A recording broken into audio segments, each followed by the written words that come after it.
오늘 우리들의 기도 함께 배경으로 읽은 말씀은 예레미야서 33장 2절에 3절의 말씀과 우리가 잘 아는 마태복음 기도에 대한 이야기죠. 6장의 24절에서 34절까지의 말씀을 바탕으로 메시지를 전하고자 합니다. 작금에 우리의 귀에 들려오는 여러 가지 소문들이 있었습니다. 지금도 계속 진행되고 있는 줄로 알고 있는데요. 사람들이 불안하고 또 큰일을 앞두고 어떻게 될까 걱정도 되고 해서 아마 찾아가는 것 같은데, 요즘처럼 무속인들의 이야기가 이렇게 입에 많이 오르내리고 하는 때가 선거철을 앞두고 아마 없었던 것 같아요. 유난합니다. 요즘 역술인을 찾아가는 것까지는 이해가 됩니다.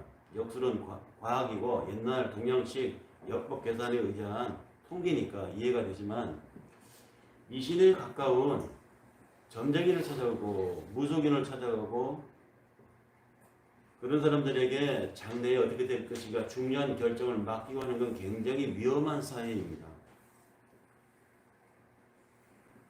그런데 이러한 요즘에 일어나는 이런 현상들을 듣고 보면서 이상하게도 대한민국의 교회에 교인들이 몇 명인데, 대한민국 교회에 교회 또 그것을 담당하는 목사들이 도대체 몇 명인데 집단 성명 내는 것을 제가 별로 많이 보지 못하는 것 같아요.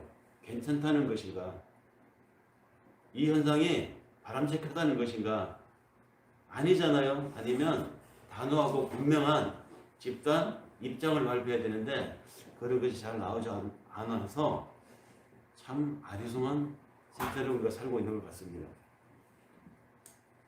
불안하니까, 걱정이 되니까 뭔가를 의지하려고, 그래서 용하게 맞춘다는 사람을 찾아가는 거 이해는 됩니다. 그러나 이해가 되는 거하고 객관적인 것과 진리에 대해서 우리가 인식하는 거하고 다른 거잖아요. 사람들은 불안하면 뭔가를 용하게 점지해 준다고 하는 영적인 사람들을 찾아가려고 합니다. 그것은 솔직히 말해서 우리 기독교 안에도 예외는 아닌 것 같아요. 대형 서점에 가보면 이 코너별로 베스트셀러를 이렇게 진열해 놓은 곳을 보게 되죠. 뭐 인문 분야의 베스트셀러 1위에서 10위까지, 경제 분야의 또 경제서의 요즘 잘 나가는 책들 중에 베스트셀러 1, 2, 3위 이렇게 쭉 나열하는 것을 보는데, 기독교 코너도 마찬가지입니다. 잘 나가는 기독교 베스트셀러 1위에서 10위 쭉 나열하는 거 보면 그 중에 상당수의 베스트셀러가 기독교 계통에서 기도에 관한 것입니다. 많이 들어보셔서 아시겠지만 이제 베스트셀러를 넘어서 스터디셀러로까지 가고 있는 책들 중에 몇 가지를 소개해 보면, 보좌를 흔드는 기도 이런 제목의 책이 있습니다. 그러면 강청 기도의 능력 이런 책도 있고요. 응답받는 비결의 기도 이런 제목의 책도 있고, 영으로 하는 기도 이런 제목의 책들도 있습니다. 모두 다 한결같이 어떻게 하든 내가 원하는 말을 강력하고 강청해서 하나님의 보좌를 흔들어서라도까지 내 요구를 관철시키면 좋겠다라고 하는 마음의 심리가 있는 사람들에게는 한결같이 그 마음을 끌어당길 만한 메리트가 있는 제목들입니다. 오래전이지만 그 중에 보좌를 흔드는 기도라는 제목의 책 얇아요. 저 서점에서 선처로 대략 읽어봤습니다.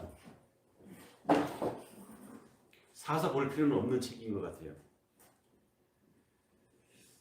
정말로 그 책의 저자가 말하는 대로 하나님 앞에 강력하게 기도하면, 하나님의 보좌를 흔들 만큼 우리가 간청을 하면 하나님이 기도를 이루어 주실까, 이런 의문이 그 책을 다시 있던 자리에 꽂으면서 씁쓸한 마음의 결론이 왔습니다. 정말로 하나님이 그렇게 들어주실까?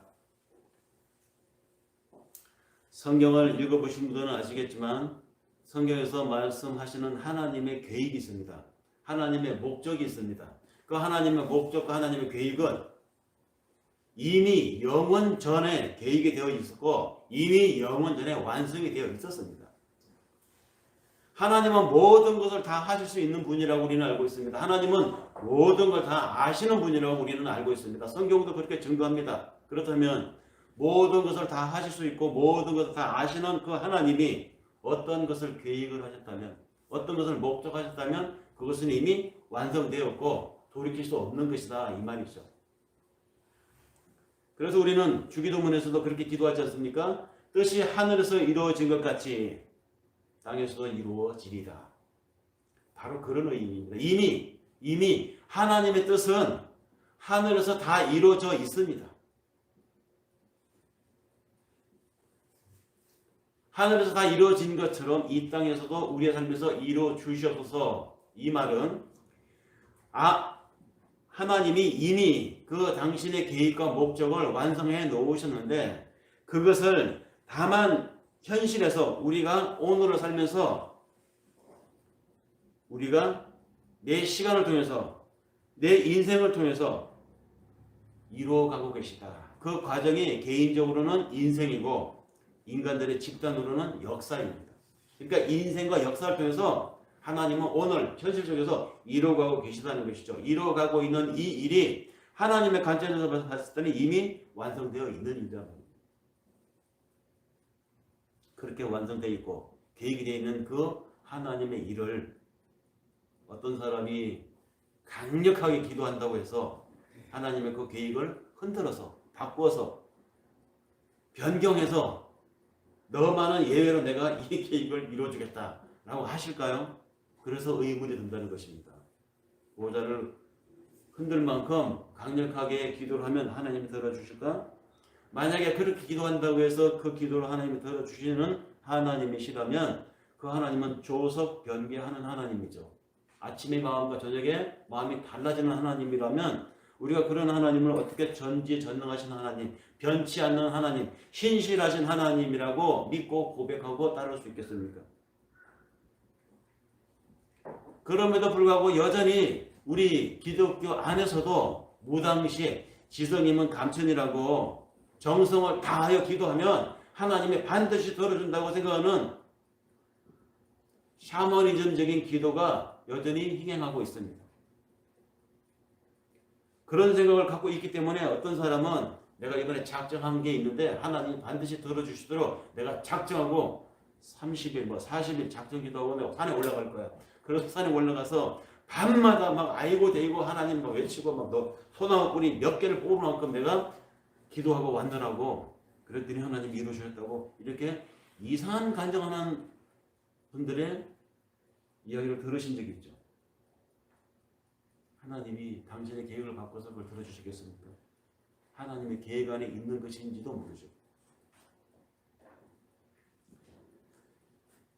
정성을 모아서 당신의 뜻을 돌이켜서 하나님의 응답하시니 여전히 지금도 하늘 보좌를 흔드는 기도는 유용하다라고 믿는 사람들, 또 그렇게 기도해야 한다고 사람들에게 권유하는 사람들, 무당과 뭐가 다릅니까? 샤머니스트를 찾아다니는 사람과 뭐가 다릅니까? 똑같습니다. 그러면 진짜 기도는 뭘까요? 우리는 왜 기도해야 될까요? 기도의 진정한 의미가 무엇인가? 성경에서 근거해서 찾아보면 기도란 이런 것입니다. 하나님께서 우리 사람들에게 허락하시는 세 가지 은혜의 수단이 있습니다. 당신은 은혜로운 분이신데 그 은혜로우신 당신께서 우리 사람에게 내가 너희들에게 은혜를 주노라라고 은혜를 허락하신 수단 세 가지. 그 세 가지가 뭐냐? 첫째는 말씀입니다. 성경을 읽고 또 읽으면 그 속에서 하나님을 증거하고 있어요. 내가 너희들을 사랑했다. 너희들을 사랑해서 내가 예언자를 보냈고 그 예언자의 예언들대로 내가 이 땅에 왔노라. 그래서 내가 너희들을 위해서 죄값을 치러왔노라. 이 얘기를 창세기부터 시작합니다. 그래서 요한계시록에 가서 끝을 냅니다. 그러니까 성경을 이런 관점으로 읽고 또 읽으면 하나님의 은혜가 와 닿습니다. 은혜를 허락하는 수단 첫 번째 말씀이고요. 두 번째가 기도예요. 기도는 눈을 감고 하나님을 생각하면서 하나님 나의 오늘의 상황, 하나님 나의 오늘에 살아가는 것, 하나님 나의 앞에 있는 현안 문제들, 하나님 앞에 내놓고 얘기하면 눈물이 흐르고 답답함이 풀리고 해결되지 않았어도 든든함이 생깁니다. 기도. 또 하나의 은혜를 허락하실 수단이 뭐냐? 성예전입니다. 성예전 대표적인 것이 바로 예배죠. 결혼할 때, 임종할 때, 또 돌아가신 분을 추도하며 드리는 예배 모든 게 성례전 아니겠습니까? 이 성례전은 다 이 성례전의 대표적인 것이 예배인데 하나님은 예배를 통해서 우리에게 은혜를 허락하십니다.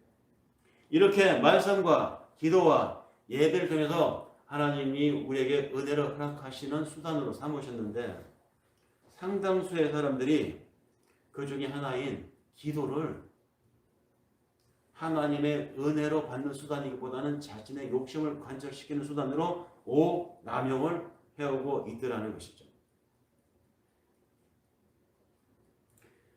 아기도 어머니 뱃에서 처음 나올 때는요, 다리가 있고 팔이 다 있습니다. 태어나는 인생에게 손과 다리가 있는 이유가 뭡니까? 그가 자라가면서 손이 필요할 때 있고 다리가 필요할 때 있으니까 주는 거잖아요. 그래서 살아가면서 생활에 유익이 되라고 손과 다리가 달려서 나오는데 그때 이 아이가 다 자라기도 전에 미숙한 상태로 만약에 난로가 뜨거운 줄 모르고 손이 있다고 갖다 대면 기시 않겠어요?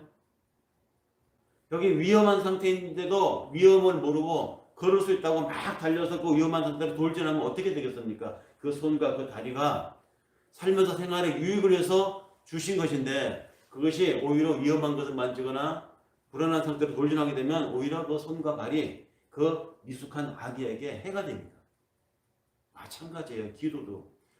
예배와 기도와 말씀은 하나님이 우리 신앙의 유익을 위해서 은혜를 주시는 수단으로 우리에게 주셨는데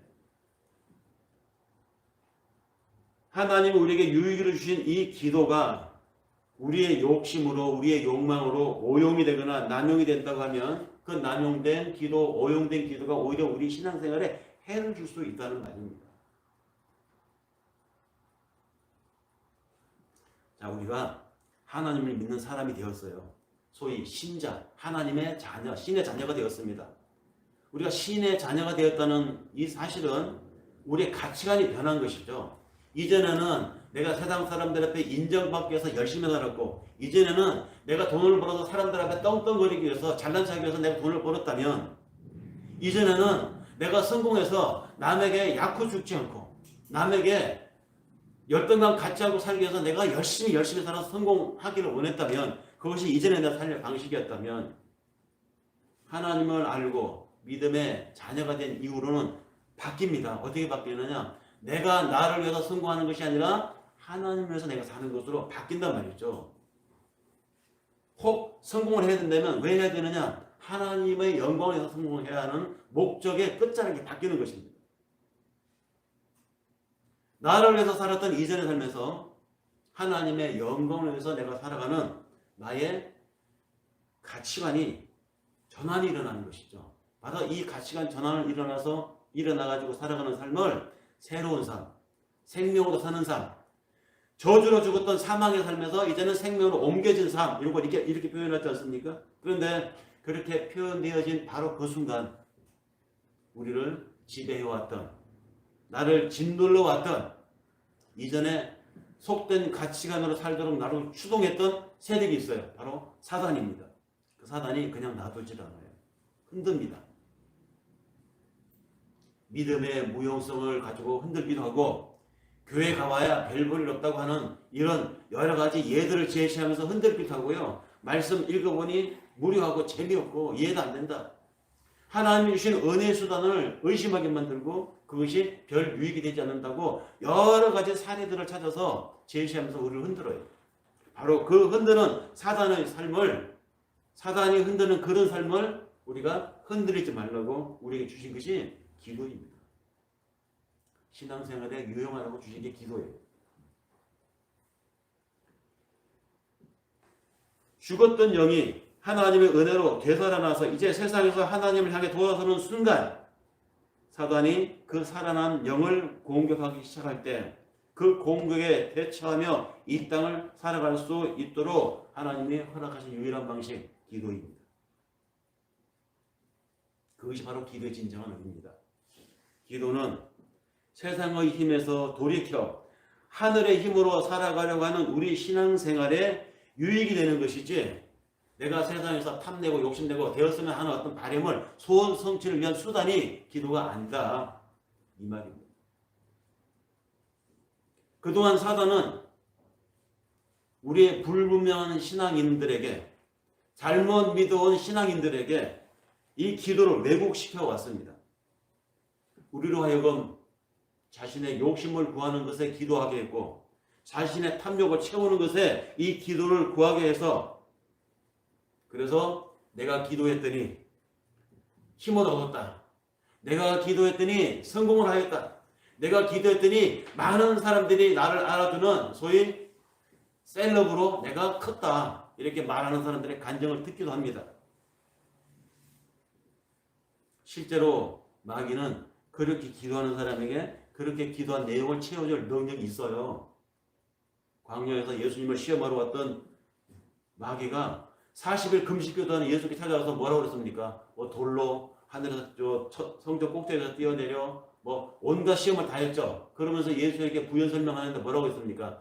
이 모든 것들은 하나님이 나한테 맡긴 거야, 나한테 준 거야. 그러므로 나한테 준 이 권한을 내가 원하는 사람에게 내가 줄 수 있어, 이렇게 말했습니다. 그러니까 사단이 그것을 줄 능력이 있는 것입니다.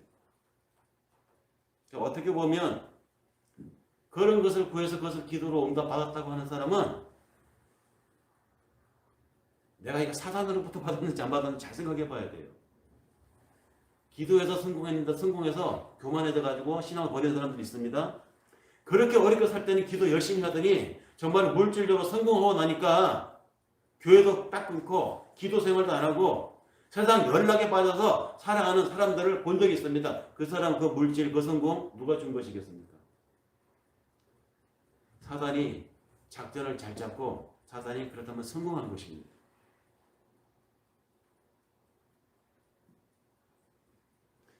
종종 그런 기도에 사단이 응답함으로써 우리에게 기도라고 하는 이 강력한 하나님 주신 은혜의 수단, 영적 무기를 부질없는 것을 구하는 데 쓰이도록 오도해왔다는 말이죠. 하나님을 그런 기도로 응답받다 보니까 마치 하나님을 마술사나 무슨 요술연구에 빵 나와가지고 모든 소원을 다 들어주는 그런 인간의 종으로, 우리가 요구할 때마다 쑥쑥 들어줘야 하는 우리 문제의 인생의 해결사로 하나님을 생각하도록 오도해왔다는 것입니다. 바로 그것이 사단의 작전이었는데, 만약에 그런 것에 넘어갔다고 하면, 그런 것으로 기도를 생각한다고 하면 사단의 작전은 성공할 것입니다. 오늘 우리가 함께 읽은 마태복음 6장의 한 부분, 요약해서 제가 다시 한번 언급하면 이렇습니다. 너희는 하나님과 재물을 겸하여 섬길 수 없다, 이 말이 전제가 되고 있습니다.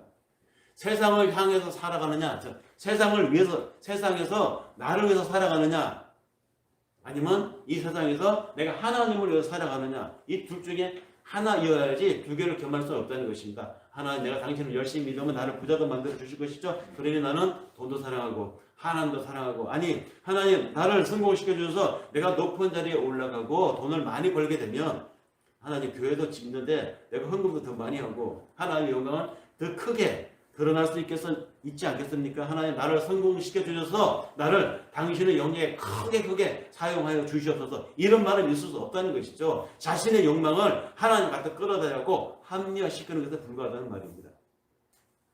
하나님과 재물을 겸하여 섬길 수 없다, 단호하게 말합니다. 여기서만 말하는 것이 아닙니다. 성경 곳곳에서 계속 그렇게 말했습니다. 엘리야의 이야기에서도, 엘리사의 이야기에서도, 예언자들의 이야기에서도, 이스라엘의 왕정 이야기에서도, 심지어 이스라엘 사람들의 시 속에서도, 잠언에서도 일관되게 이야기하고 있습니다. 그런 전제로 하나님이 오늘 우리가 읽은 이 마태복음에 계속해서 말씀하십니다. 그러므로 내가 너희에게 말하는데 목숨을 부지하려고 무엇을 먹을까 무엇을 마실까 걱정하지 말고, 몸을 보호하려고 무엇을 입을까 걱정하지 말라. 목숨이 음식보다 더 중요한 것이다. 몸이 옷보다 더 중요한 것이다. 공중에 나는 새를 보라, 들의 백합화를 보라.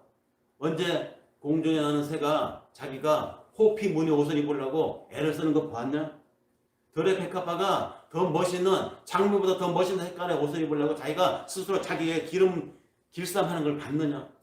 안 하지 않느냐? 그런데도 때가 되면 사람들에게 환성을 자아내고 사람들에게 그렇게 자유로움을, 나도 저 새처럼 자유롭고 싶다고 하는 하늘 나는 저 새들 다 살지 않니? 하물며 너희일까 보냐? 너희는 저 새보다 귀하고 들의 백합보다 귀한데, 그러니 무엇을 먹을까? 무엇을 마실까? 무엇을 입을까? 그런 것들로 염려하니라고 귀중한 시간, 귀중한 기회를 허비하지 마라. 그런 것들은 하나님 없이 살아가는 사람들이 구하는 것이다. 즉 이방인들이나 구하는 것이다. 하나님은 이미 너희에게 이 모든 것이 필요한 줄을 너희가 구하기 전에 다 알고 계시다. 그러니 너희가 구해야 할 것은 하나님의 나라와 하나님의 의다. 그것을 구하며 살라. 그러면 나머지 모든 것들은 너희 하늘 아버지께서 너희에게 더하여 주실 것이다. 그러면서 중요한 의미의 말씀하십니다. 내일 일을 걱정하지 말라. 내일 걱정은 내일이 맡아서 할 것이다. 한날 괴로우면 그날로 족하다.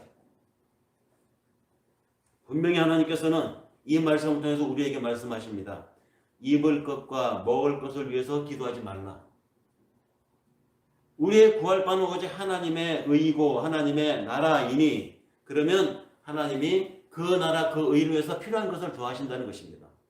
나를 위해서 더하시는 것이 아니라 하나님의 당신의 나라와 당신의 의를 위해서 필요한 것을 더하신다는 것입니다. 그러니 우리의 구할 바는 하나님의 의와 하나님의 나라입니다. 또한 내일 일을 염려하지 말라고 하셨습니다. 이 말은 오늘 먹을 것이 없어서 염려하고 오늘 입을 것이 없어서 걱정했니? 내일도 먹을 것이 없고 입을 것이 없으니 세상 내일을 위해서 걱정할 것도 없어. 똑같을 거야. 이 얘기가 아닙니다. 내일 일은 내일이 알아서 하게 내버려 두라 이 말입니다. 잘 들어보세요. 두 번째 내일은 부사가 아니라 주어예요. 내일이 내일을 걱정한다는 것입니다. 내일이. 이 말은 내일 일은 내일을 주관하시는 하나님 그분께서 알아서 하실 것이니까 우리는 오늘 이 현실을 하나님의 나라와 하나님의 의를 구하는 삶을 살라는 것입니다. 사람들이 대부분 오늘의 삶에 충실하기보다는, 오늘의 삶에 엔조이하기보다는, 오늘의 삶에 의미를 두기보다는 내일의 걱정 때문에 오늘을 갉아먹고 있어요. 내일 없으면 어떡하나 싶어서 오늘 먹고 싶은 것도 못 먹고 있는데, 눈앞에 있는데 안 먹습니다. 내일 못 입을까봐 오늘 옷을 막 사서 재워놓죠. 미래가 어떻게 될까봐 보험을 들고 미래가 어떻게 될까 돈을 막 자꾸 쌓아놓기만 하지 쓰지는 못하는 것입니다. 똑같은 논리로 하나님, 지금은 내가 돈을 많이 벌어야 되고 지금은 내가 애가 아프니까 지금은 내가 이걸 해야 되니까 좀 봐주십시오. 내일은 내가 열심히 교회 생활하고 내일 내가 돈을 많이 벌면, 내일 내가 큰 집으로 이사를 가면, 내일 내가 여유가 있으면 내일 내가 많이 할게요. 그러니 하나님, 당신도 내가 내일 그런 걱정하지 않도록 좀 많이 쌓아놓게 해주세요. 똑같은 얘기예요. 내일이 걱정이 돼서 오늘을 갉아먹고 살아가는 사람들이 태반입니다. 근데 하나님께서는 그날의 괴로움은 그날로 족하다. 내일 걱정은 내일이 하게 하라.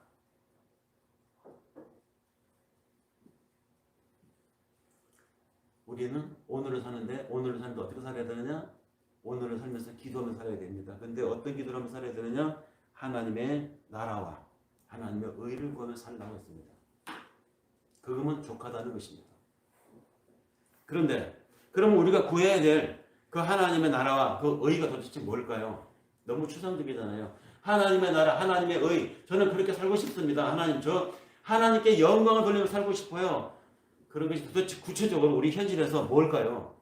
가끔 어떤 국가대표 선수가 국가대표간의 A매치에서 막 드리블 해갖고 꼬리를 넣습니다. 그런데 그 선수가 거기서 바로 그냥 무릎을 꿇고 손을 들고 하나님께 막 기도하고 영광을 돌립니다. 인터뷰를 합니다. 기자가 오늘 꼬리를 넣어서 우리 한국이 이겼는데 승리를 견인하셨는데 소감이 어떠세요? 그러니까 이 모든 영광을 하나님께 돌립니다. 막 그래요. 멋있다. 그게 하나님께 영광을 돌리는 삶일까요? 그 어려운 시험을 통과했습니다. 그랬더니 주일날 와서 간증을 합니다. 하나님께서 도와주셔서 제 이 어려운 시험을 패스하겠습니다. 하나님 감사합니다. 앞으로도 이러한 간증을 수시로 할 수 있도록 제 인생을 주관하여 주셔서 이렇게 하나님을 드러내는 것이 하나님께 영광 돌리고 하나님의 나를 구하고 하나님의 의를 구하는 것일까요?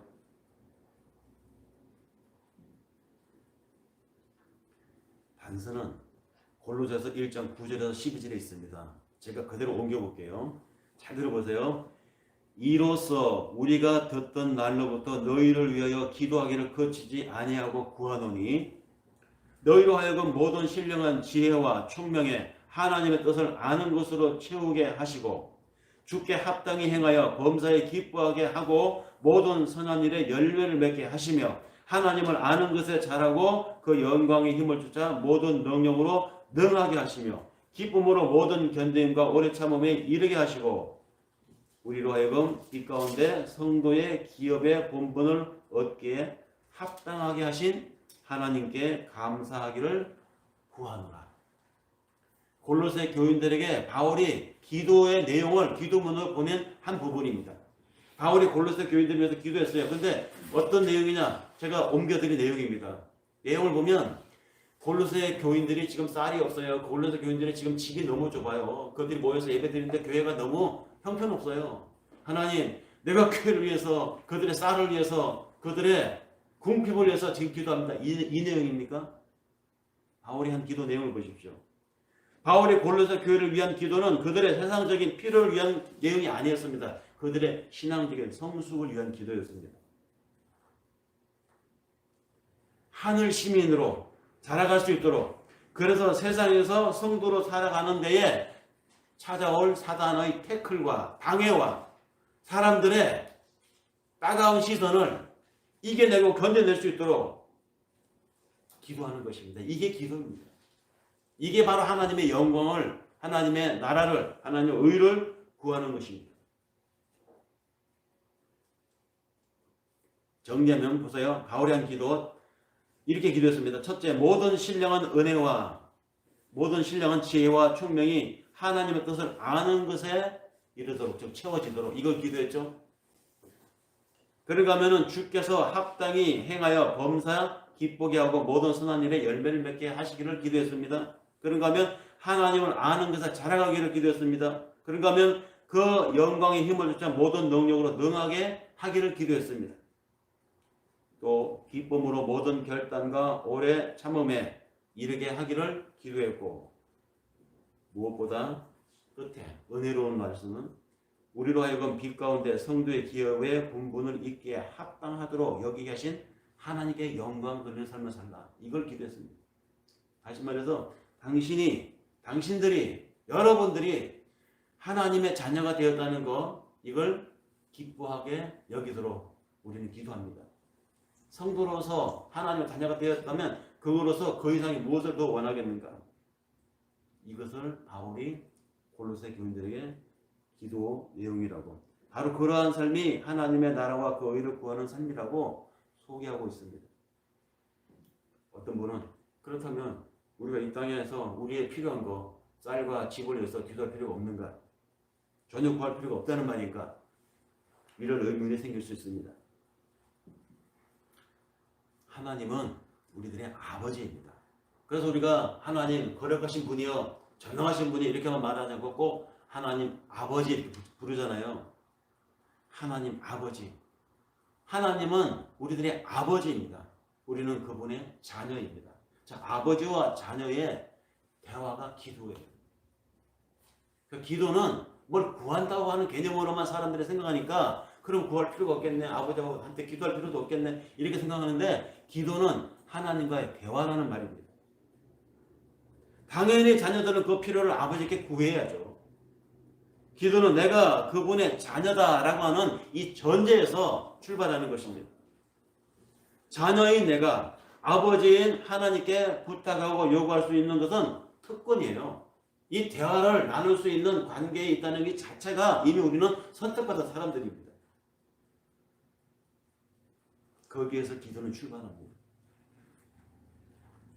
그렇게 출발하는 이 기도의 특권, 그것에는 그렇게 드리는 아버지와 대화에는 무슨 특별한 형식이 필요 없어요. 우리가 예배 때 순서 오니까 대표 기도라고 해서 대표로 나와서 하는 기도지, 사실은 기도의 본질은 그런 형식 축적도 필요 없습니다. 특별한 시간을 정할 필요도 없어요. 무슨 40일 기도니 무슨 일주일 특별 금식 무슨 필요가 있겠어요. 사실은 기도는 아버지와 자녀의 대화라는 것이죠. 이것이 본질입니다. 그런 우리가 살면서 나에게 정말 절실한 게 있는데, 하나님, 다른 건 내가 다 하나님 위해서 포기해도 요거 하나만 하나님 꼭 이루어주세요. 꼭 이루어주세요. 내가 그동안 하나님 앞에 어떻게 살아왔는지 아시죠? 부탁합니다, 하나님. 근데 안 들어주시네. 저 밥이 먹고 싶은데 그렇게 저 밥 달라고 하는 기도인데 안 들어주시네. 저 큰 집으로 옮겨가면 정말로 절호의 기회인데 하나님 꼭 옮겨주실 줄 알고 기도했는데 안 들어주시네. 이번 시험 실패하면 제 3수, 4수. 이번에도 실패하면 하나님 이제 포기하렵니다. 배수의 진을 치고 정말 하나님 협박하듯이 기도했는데 통과를 못했네. 그때 오는 좌절, 그때 오는 섭섭함, 그때 오는 참담함. 내 신앙이 뭐지? 기도란 도대체 뭐야? 하나님은 내 기도를 듣고는 계시는가? 그렇게 아파서 이 병을 좀 걷어가달라고 하는 게 기도하는데 하나님이 병을 안 걷어주십니다. 그 참담함, 그 실패, 그것을 통해서 하나님이 알려주려는 게 있는 거예요. 그것을 통해서 하나님이 깨닫게 하려는 것이 있습니다. 그렇게 원하는데, 당신의 자녀가 구하는데 아버지가 주시지 않을 때는 아버지 나름대로의 이유가 있다는 것이죠. 전능하신 분이, 전지하신 분이, 모든 걸 다 하실 수 있는 그분이 그 자녀가 그렇게 원하는 것, 사소한 것 안 들어주실 때는 하나님 앞에 뜻이 있고 계획이 있다는 것입니다. 세상에서 자기 자녀를 아버지만큼 잘하는 자가 있겠습니까? 자기 새끼를 그 부모가 가장 잘 알아요. 성격도 잘 알고 저거 해주면 저거 어떻게 나갈지 잘 압니다. 건강한 부모는 자식이 해달라는 대로 다 해주지 않아요. 절대. 마찬가지입니다. 하나님도 우리가 구할 때 무응답, 그것이 기도의 응답이라면 하나님 뜻이 있는 것입니다. 그 실패를 통해서 그 고난을 겪으면서 우리가 아버지가 나에게 가르치고자 하는 것이 무엇인지를 깨달아가는 것, 바로 이것이 기도입니다. 기도하지 않는 사람들은요, 그 깨달음이 없어요. 기도했더니 안 들어줬다고 애당초 존재하지도 않는 하나님 따위를 믿는다고 말하는 사람들, 정말 어리석은 사람들이야. 자기 어리석음을 드러내고 맙니다. 하나님을 향해서 고개를 쳐들고 불평하고 따지고 하나님과 퇴장을 해버리죠. 기도하지 않으면 그런 깨달음이 없다는 것입니다.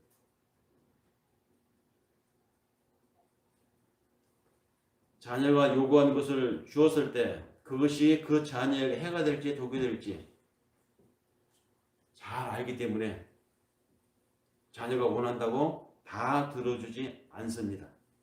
더구나 당신의 자녀로 만들어가는 과정에서, 즉 하나님의 자녀, 선택된 하나님의 백성으로 만들어가는 과정에서 이것을 저가 원한다고 들어주면 이 신앙에 유익이 될까 안 될까, 신앙에 해가 된다고 하면 절대 하나님 들어주지 않아요. 기도한다고. 하나님이 우리에게 들어주시는 것은 우리가 영적으로 성숙되어져 가는 것에 필요할 때는 들어주십니다. 그러나 그 과정에 그것이 해가 된다고 여기지면 기도한다고 한들 안 들어준단 말이죠. 그래서 들어주시면 감사해서 기도하고, 응답이 없으면 내가 이 불치병을 안고 살아가면서 하나님 이대로 또 하나님 뜻이 있어 나로 깨닫게 해주시니 감사합니다. 안 들어주면 안 들어준 대로 감사하며 살아가는 것이 바로 기도 생활이다. 하나님의 목적은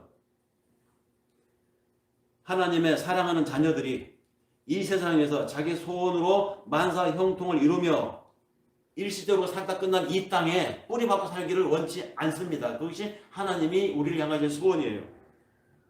뿌리 박는 걸 원치 않아요. 그래서 우리 신자들을 가리켜서 나그네된 삶이다, 순례자의 삶이다라고 말하지 않습니까? 하나님은 자녀가 당신의 집으로 돌아오기를 원하십니다. 집 나간 자녀가 집으로 돌아오기를 바라는 아버지의 마음이 바로 하나님의 마음입니다. 그래서 하나님 앞에 제대로 사로잡힌 사람들, 즉 진짜 하나님 선택한 사람들이라면 그 사람의 삶이 나그네된 이 세상의 이 현실의 삶을 살지언정 절대 이 땅에 뿌리 박는 가치관으로 동조하지 않습니다. 하나님은 그렇게 두지 않아요. 그래서 점점 신앙이 성숙해져 가면 점차 이 세상에서 미련을 갖고 이 세상에서 집착하던 것들부터 점점 마음이 비워져 가는 것입니다. 하나님은 그렇게 만들어요.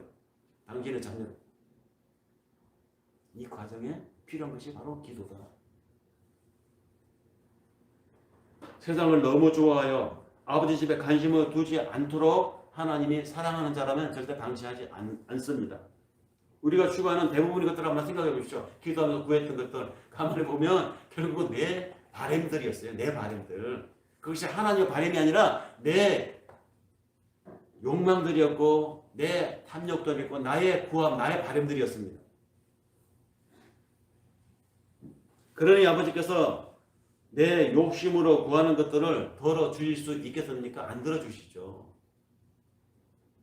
야고보서 4장 2절에서 3절의 말씀을 옮겨봅니다.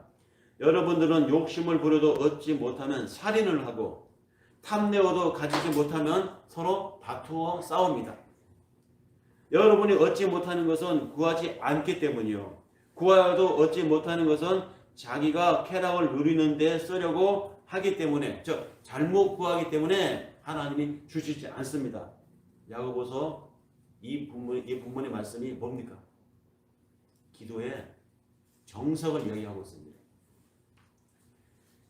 그렇다면 하나님이 계획하셨고 작정하셨고 다 이루어가시는데 우리가 구하는 것은 내 바람이지 하나님의 바람이 아니니까 구할 필요가 없네. 그럼 하나님이 다 하시면 되지 왜 우리에게 기도하게 하실까요? 하나님 다 하시면 되잖아요. 전능하신 분이고 전지하신 분이니까. 하나님이 다 하시면 될 것을 왜 우리에게 기도하게 하실까?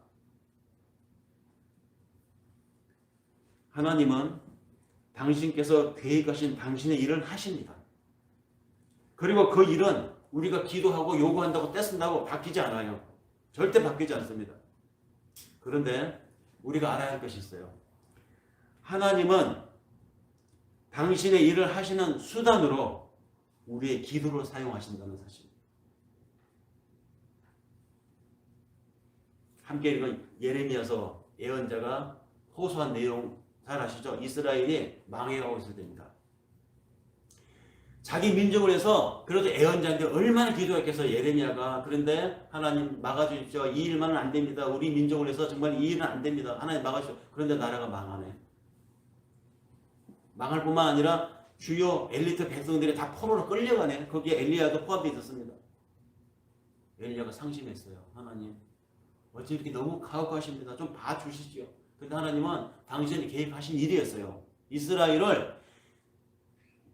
북이스라엘이 아수르에 망하고 남유다가 바벨론에 망하는 이 프로세스는 하나님이 작정하셨어요. 언제 작정하셨을까요?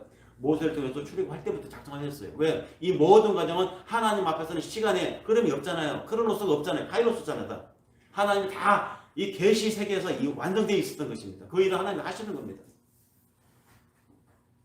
그런데 시간이 지나서 예레미야로 하여금 이런 말을 좀 하게 하는 것입니다. 너희는 부르짖으라 내가 이루리라.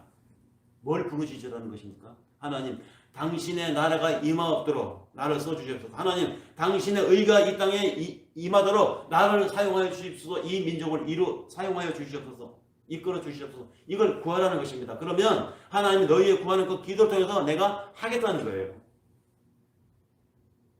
하나님은 당신의 일을 하십니다. 하시는데 우리의 기도를 통해서 하심을 예레미야 이야기를 통해서 지금 선포하고 있습니다. 왜 그렇게 하실까요? 왜? 하나님 직방을 바로 하시면 될 것을. 그러면 우리가 기도하지 않으면 하나님의 계획이 하나님 작정하신 게 다 실패로 돌아가셨을까요? 소독될 수 있을까요? 그도 말씀드리지만 하나님은 실패할 수 없는 전지전능하신 분입니다. 그렇기 때문에 하나님이 당신의 일을 이루어 가시기 위해서 당신의 작정을 완성하기 위해서 우리로 기도하게 하세요. 기도하지 않으면 안 되게끔 상황을 몰아가십니다. 반드시 우리로 기도하게 하십니다. 우리가 세상 끝들에 관심을 두니라고 만약에 하나님 앞에 기도하는 것을 게을리 하거나 세상 재미에 빠져서 예배와 기도와 말씀, 이 하나님 은혜 수단을 경히 여기기 그런 상황이 되면 하나님이 우리를 치세요. 징계를 하십니다. 이 징계를 아버지가 자녀를 교육하는 것으로 우리는 고백을 하죠. 하나님이 나를 징계하셔서 나를 의의 길로 바른 길로 가게 하셨도다. 시편 속에서 고백하는 시인의 모든 인생사의 이야기가 그런 얘기잖아요. 나로 악을 골짜기에 빠지게 하시더니 내가 내 교만으로 내 마음대로 살았더니 하나님 나를 악을 골짜기에 빠지게 하셨는데 내가 거기서 하나님의 은혜를 깨닫고 하나님의 나를 치셨음을 내가 감사히 여겨 오늘 내 몸이 아프고 내 상황이 형편없음에도 불구하고 내가 여기서 하나님의 은혜를 발견하시니 오라 주여 감사하나이다. 이런 고백들이 계속 시인들의 얘기잖아요. 넓게 보면 이스라엘의 이야기잖아요. 더 크게 보면 우주적으로 보면 오늘 우리들의 이야기잖아요. 살아가는 이야기잖아요.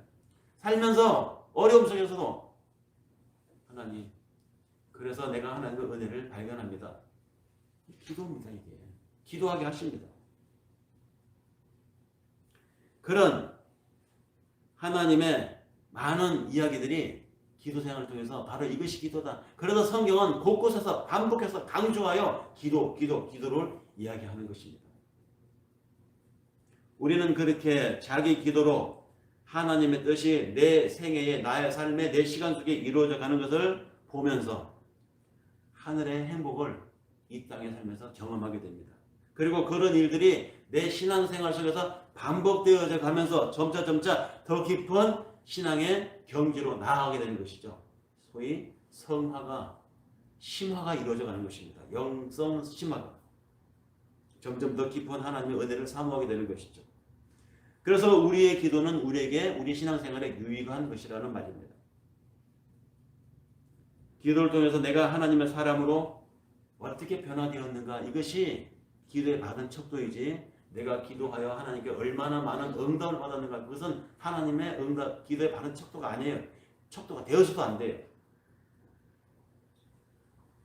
그러니까 어떤 의미에서는 우리가 하는 기도의 응답이 안 들어지는 것이 정상일 수 있어요. 왜? 우리는 하나님의 자녀이지만 그럼에도 불구하고 여전히 우리 속에 있는 죄성이 여전히 다 씻어내지 못한 이 원죄의 흔적들이 우리로 하여금 세속적일 수밖에 없습니다. 교회를 다니고 있고 믿음을 가지고 있어도 여전히 아차고 돌아서면 내가 돈을 구하고 세상의 힘을 따라가고 하나님의 자녀답지 못한 품성들이 순간순간 문득 나옵니다. 그리고 그것이 기도로 이어집니다. 하나님 해주십시오.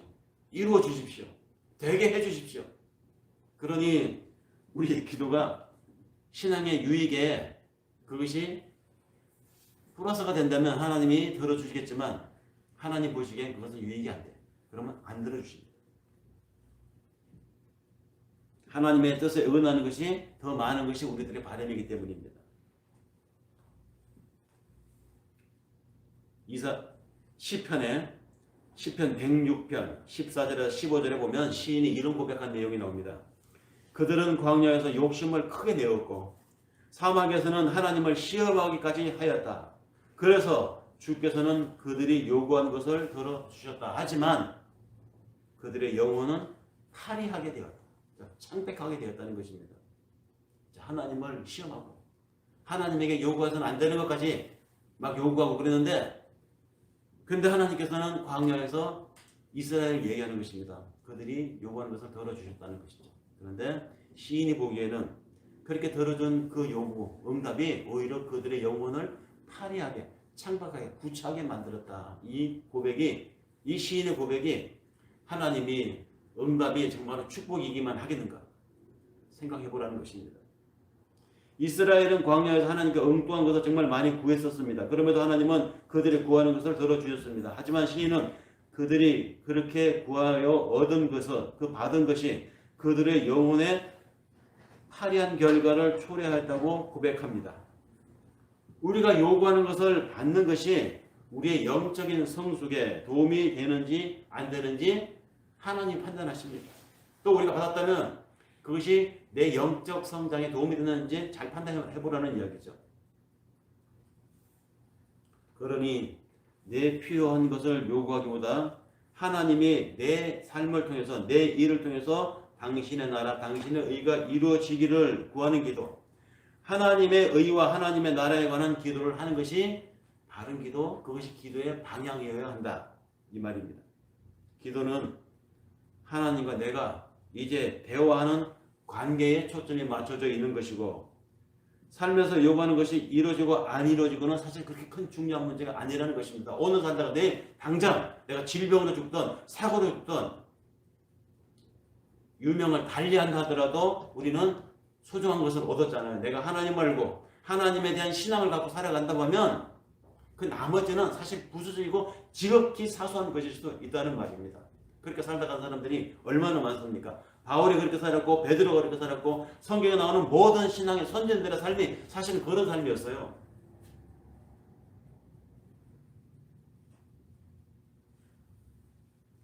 기도는 허공에 흩날리는 외침이 아닙니다. 누군가가 듣는 대상이 있음을 전제로 합니다. 즉 자녀가 아버지를 향해서 말하는 것입니다.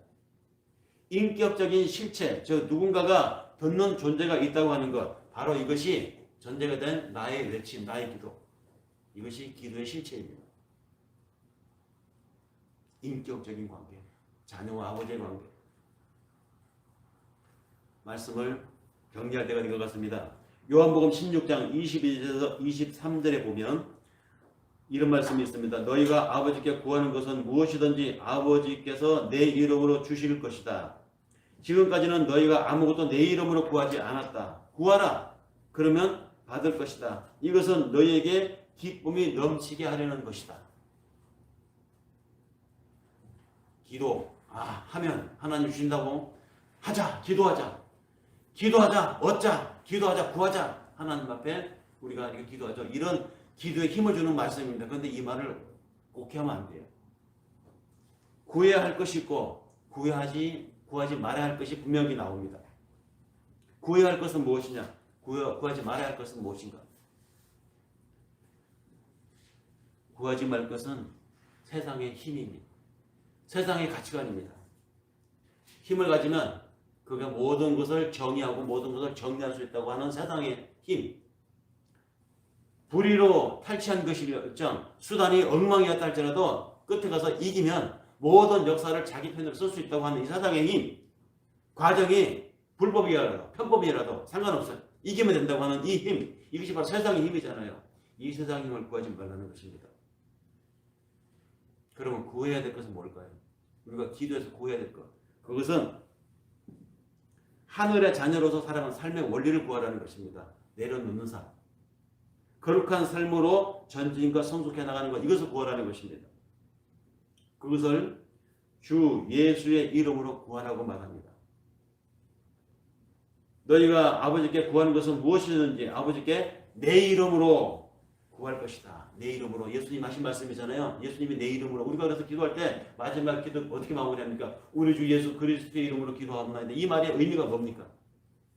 내가 이 기도한 이 내용들 인을 치는 내용이 아니에요. 이 말은 예수님이라면 어떻게 이 사안에서 기도하실까라는 관점으로 보라는 것입니다. 예수님이라면 이 상황에서 어떻게 기도하실까? 예수님의 관점으로 우리가 사물을 보고 예수님 관점에서 사태를 파악하고 예수님 관점에서 현실을 보아야 한다는 것입니다. 예수님이라면 만약에 예수님이 나라면 시험에 떨어졌어. 이 상황에서 내가 하나님께 어떻게 기도할 것 같아요? 예수님은 만약에 할 수만 있다면 이전에 내게서 지나가게 하옵소서. 너무너무 십자가 처형이 다가올 때 너무 두려우니까 피하고 싶었습니다. 사람이었죠. 그러나 내 원대로 마옵시고 아버지의 뜻대로 하옵소서. 이것이 최종 예수의 답이었습니다. 예수님이라면 어떻게 했을까? 그래서 우리는 기도할 때 예수라면 아버지께 어떤 기도를 하였을까를 생각하면서 기도하라는 말입니다. 그렇게 기도했을 때 지금까지는 너희가 아무것도 내 이름으로 구하지 않았다. 그러나 이제는 구하라. 그러면 받을 것이다. 이것을 받으면 너희가 너희의 기쁨이 넘치게 하려는 하나님의 은혜다. 그러니까 뭘 구하라는 것입니까? 하나님의 의와 하나님 나라를 구하라는 것입니다. 여기서도 구하라는 말에다가 강조점을 둬가지고 막 돈을 구하고 연인을 구하고 집을 구하고 사람들은 또 오용 남용을 한다는 것이죠. 아닙니다. 하나님 아버지 앞에 예수님이 사셨던 방식, 그가 생각했던 방식으로 구하라는 것입니다. 예수의 이름으로 기도하겠습니다.